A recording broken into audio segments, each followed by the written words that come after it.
নমস্কার বন্ধুরা, আপনারা শুনছেন অদ্ভুতুরে। আর আমি নন্দিতা আছি আপনাদের সাথে। আজ আমি আপনাদের অন্যরকমই একটা ঘটনা শোনাতে যাচ্ছি। আপনারা তাই পুরো ঘটনাটি শেষ পর্যন্ত শুনবেন, আর শুনে কেমন লাগলো তা অবশ্যই কমেন্ট করে জানাবেন। আর আপনারা যদি আমাদের চ্যানেলে নতুন হয়ে থাকেন তাহলে চ্যানেলটিকে সাবস্ক্রাইব করে পাশে থাকা বেল আইকনটি অবশ্যই প্রেস করবেন। তো চলে যাই আজকের ঘটনা। আজকের এপিসোডে আমি আপনাদের নতুন একটি ঘটনা শোনাতে যাচ্ছি। ঘটনাটি ঘটেছে একজন ডাক্তারবাবুর সাথে। ঘটনাটি প্রায় আজ থেকে 5 বছর আগের ঘটনা। তখন উনি সেই হসপিটালের নতুন একজন ডাক্তার।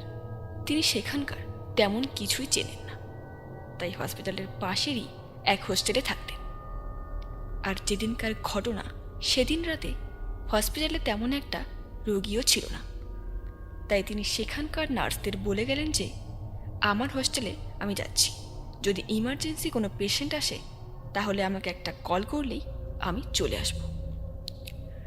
আর ওই ডাক্তারবাবু তার হোস্টেলে যাওয়ার জন্য যখন বেরোন, তখন হাঁটতে হাঁটতে একজন লোককে দেখতে পান। তিনি উবু হয়ে বসে কান্নাকাটি করছেন। তার পায়ের আওয়াজ শুনে লোকটা চমকে উঠলেন আর ডাক্তারবাবুর দিকে তাকালেন। ডাক্তারবাবু তখন বললেন, কি হলো, আপনি এখানে বসে আছেন কেন? লোকটি তখন কাকুতি মিনতি করে বললেন, ডাক্তারবাবু, আমার একজন পেশেন্টকে বাঁচাতে হবে। আমি অনেক সময় ধরেই এখানে বসে আছি।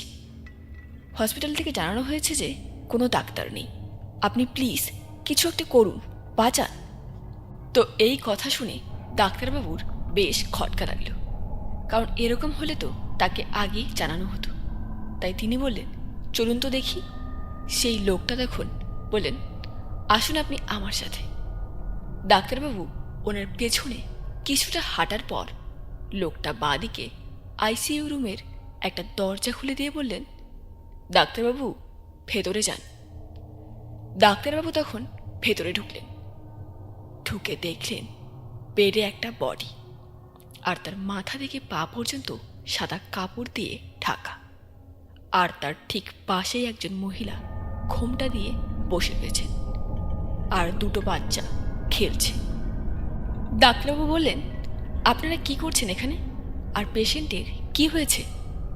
তখন সেই মহিলা কাঁদতে কাঁদতে বললেন, ডাক্তারবাবু, এই পেশেন্ট 2 ঘন্টা আগে মারা গিয়েছেন, এখন অবজারভেশনে রয়েছে, কিছুক্ষণ পর হসপিটাল থেকে ছাড়া হবে। ডাক্তারবাবু তখন পেশেন্টের মুখ থেকে সাদা চাদরটা সরালেন। তখন তিনি যা দেখতে পেলেন তা দেখে তার পায়ের নিচ থেকে যেন মাটি সরে গেল। যেই লোকটা এতক্ষণ ধরে উবু হয়ে বসেছিল তার সাথে কথা বলল, এটা তো সেই লোকটা। তখন তিনি যেন কিছুক্ষণের জন্য বাকরুদ্ধ হয়ে গেলেন। তাই তখন তিনি আর কিছু না বলে লন ধরে সোজা হাঁটতে লাগলেন। ঘটনাটা এতক্ষণ ধরে যা শুনলেন তা ছিল সাধারণ, কারণ ঘটনাটা এখানেই শেষ নয়, বরং ঘটনাটা এখান থেকে শুরু।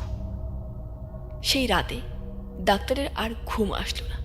তিনি কারোর সাথে আর কথা বললেন না, নিজের রুমে গিয়ে অনেকক্ষণ চুপচাপ বসে রইলেন।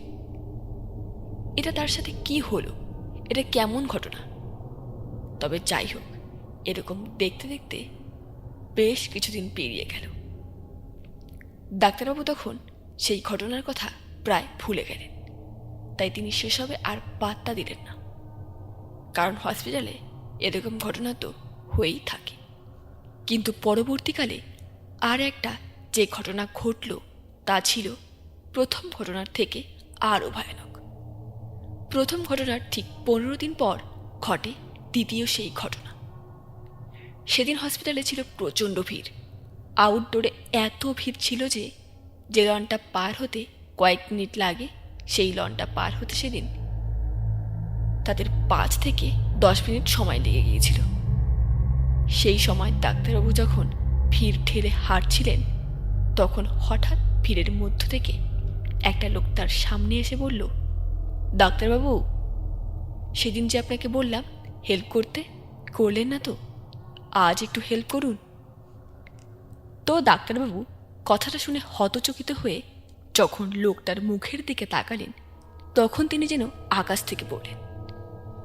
কারণ এটা তো সেই লোকটা যে তাকে সেদিন আইসিইউ পর্যন্ত নিয়ে গিয়েছিল, আর রুমের ভেতর চাদর সরানোর পর তো এই লোকটার মুখে তিনি দেখেছিলেন।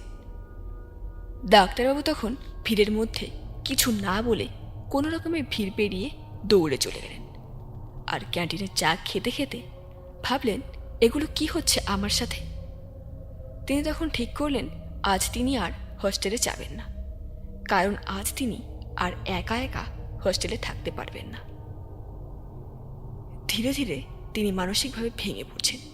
এবার কিছুটা হলেও তিনি যেন ভীত সন্ত্রস্ত হয়ে পড়েছেন। তো তিনি ঠিক করলেন বেশ কিছুটা দূরে তার একটা বন্ধুদের মেস আছে, তিনি সেই মেসে গিয়েই থাকবেন। তাই তিনি হসপিটাল থেকে বেরিয়ে গিয়ে একটা রিক্সা ধরলেন এবং রিক্সায় উঠে আকাশ পাতাল ভাবতে ভাবতে তিনি মেসে যাচ্ছেন। এবং যেতে যেতে হঠাৎ করে রিক্সাওয়ালাকে দেখে তার মনে হলো তিনি যেন রিক্সাওয়ালাকে কোথাও একটা দেখেছেন। তখন শীতকাল, রিক্সাওয়ালা গায়ে একটা শাল মুড়িয়ে রেখেছেন।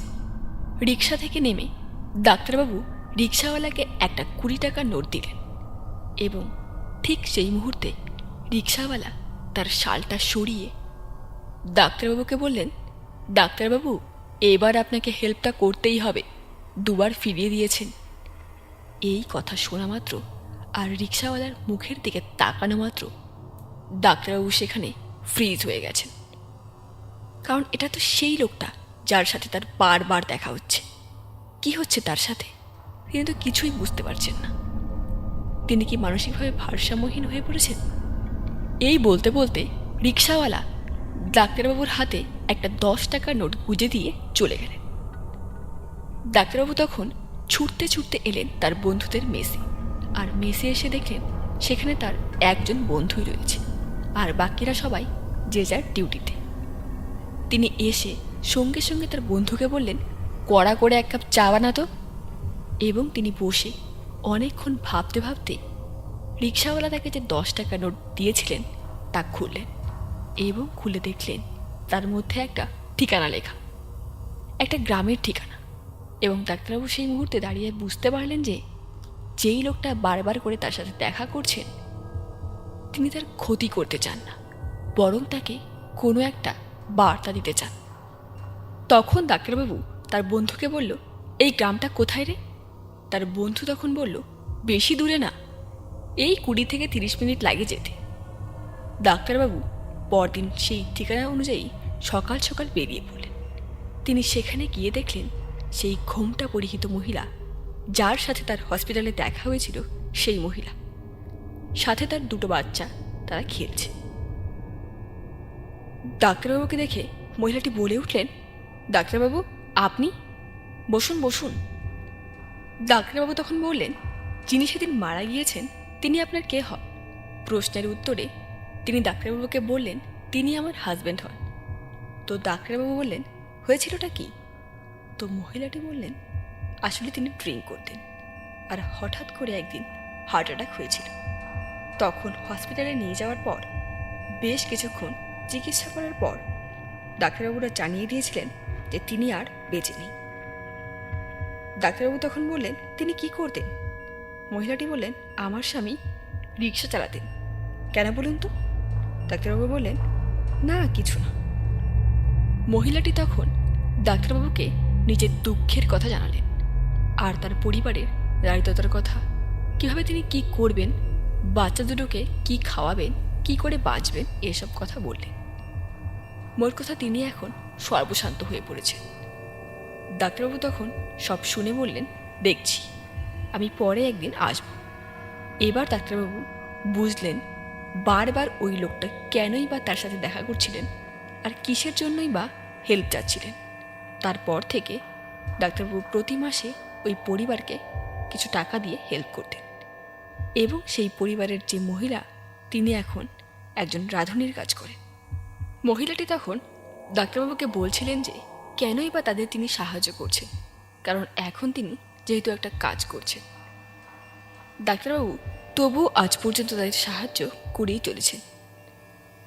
ডাক্তারবাবু বলছেন যে এই টাকাটা উনি ওনার পরিবারের জন্য দিচ্ছেন, আর এটা ওনার প্রত্যেক মাসে যেন একটা এক্সট্রা ইনকাম হিসাবে চলে আসে। এই কথা তিনি কারোর সাথে শেয়ার করেননি, এমনকি ওই পরিবারকেও তিনি জানাননি। এই ঘটনাটি কতটা সত্যি আর কতটা মিথ্যে তা আমি জানি না, তবে আমার ঘটনাটা দারুণ লেগেছে। এসব ঘটনায় একটা মানবিকতার পরিচয় পাওয়া যায়। আসলে মনের অনুভূতি, ফিলিংস, এই জিনিসগুলো হয়তো মৃত্যুর পরও বেঁচে থাকে। একজন মানুষ মারা যাওয়ার পরেও হয়তো তার মধ্যে অ্যাট্রাকশন কাজ করে, যে তিনি তার সন্তানদের কী খাওয়াবেন আর কিছু একটা করতে হবে এই ভাবনায় মৃত্যুর পরও যে তিনি তার কর্তব্য পালন করছেন, এরকমই একটা বিষয় হলো এই ঘটনাটি। তো বন্ধুরা, এই ছিল আজকের ঘটনাটি শুনে আপনাদের কেমন লাগলো তা অবশ্যই কমেন্ট করে জানাবেন, আর ভালো লেগে থাকলে লাইক, কমেন্ট, শেয়ার করে আমাদের পাশে থাকবেন। আর আপনাদের কাছে যদি কোনো ঘটনা থেকে থাকে তাহলে পাঠাতে পারেন আমাদের ইমেল আইডিতে, লিংক ডেসক্রিপশন বক্সে দেওয়া আছে। তো সঙ্গে থাকুন অদ্ভুতের। ধন্যবাদ।